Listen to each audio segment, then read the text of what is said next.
thank you for viewing my vlog. I hope you do like my vlog every day.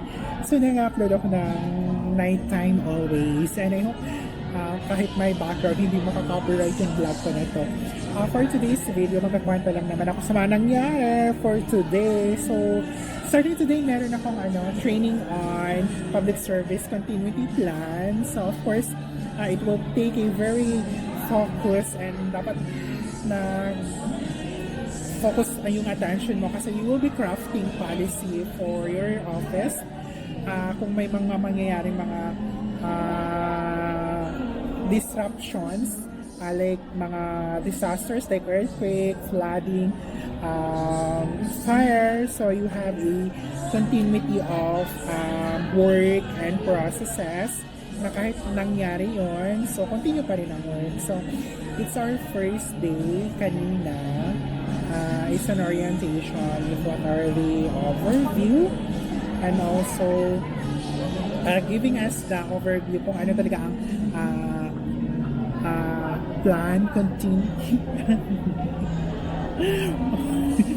Actually, I forgot the PSCP continuity plan, public service continuity plan, that public service continuity plan. So kung ano talaga siya overview, kailan nagsimula.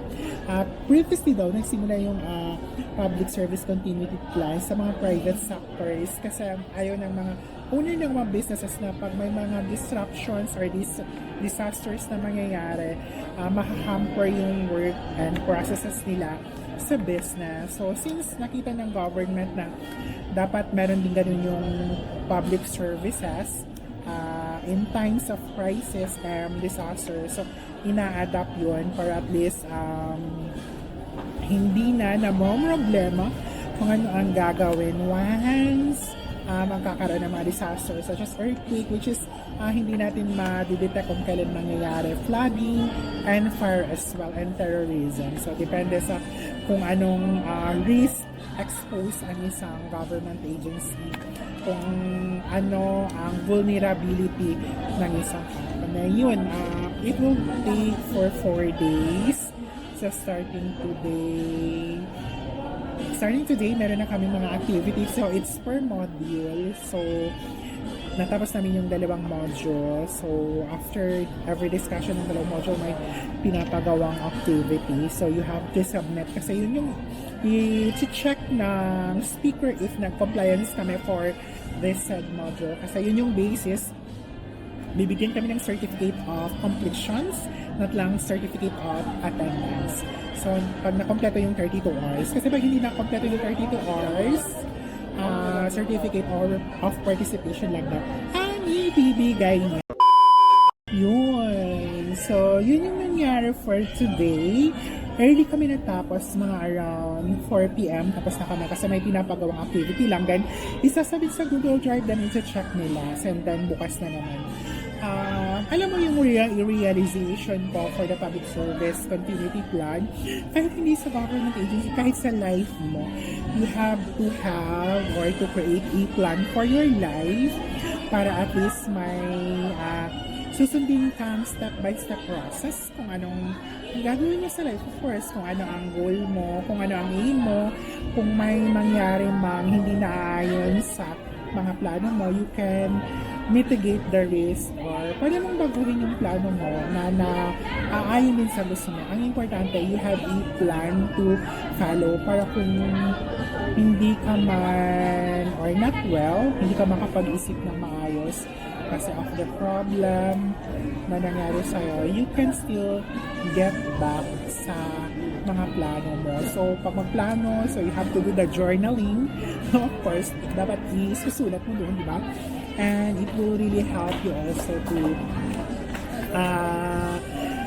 stream down, and to write kung anong plano mo sa buhay. Yung ganun lang na dapat you have a plan for your life and on where your life will go or the target or your destination. So, ganun lang naman. And of course, you have always to be grateful for everything sa mga experiences mo, sa day-to-day life routine mo.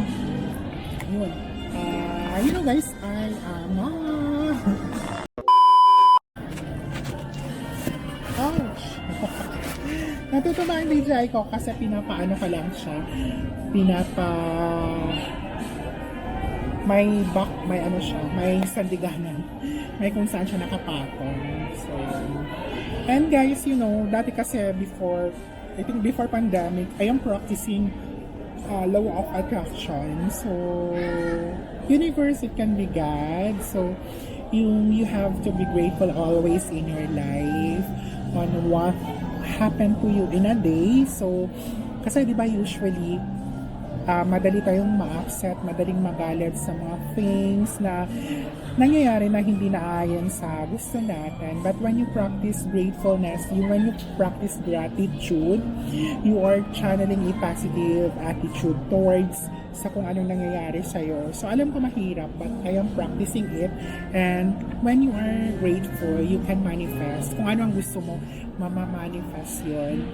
In time, minsan madali siya, minsan mahirap kasi you really have to become positive in life. So, by simply do the journaling, sa akin kasi effective yung upon waking up in the morning, iset mo na yung mood mo, matuwa ka sa nangyari na nagising ka, kompleto ang family, you have food to eat, makakapunta ka sa work, yung merely setting the vibration into joy and happiness na i-foresee mo or i-manifest mo na you'll have a great day, you have an amazing day, then lumundag ka, mag-smile ka sa iyo mo, then after mo na manifest yun sa isip mo, na imagine mo, then i-release mo siya, pabayaan mo na si universe na gawin yung real, then go sa day mo normally, wag madaling magalit. So being grateful is one of the very effective way of diverting your negative feelings to positive one. So, being grateful ka kasi may pera ka, nakakabili ka ng gusto mo, and nakakatrabaho ka.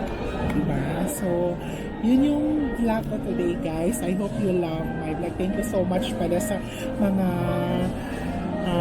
nag-review sa video ko. I hope it can help you to motivate in your day-to-day life. And please don't forget to subscribe, comment, and share my video and invite others to like also my vlog. Maraming salamat and see you on my next vlog. Bye-bye!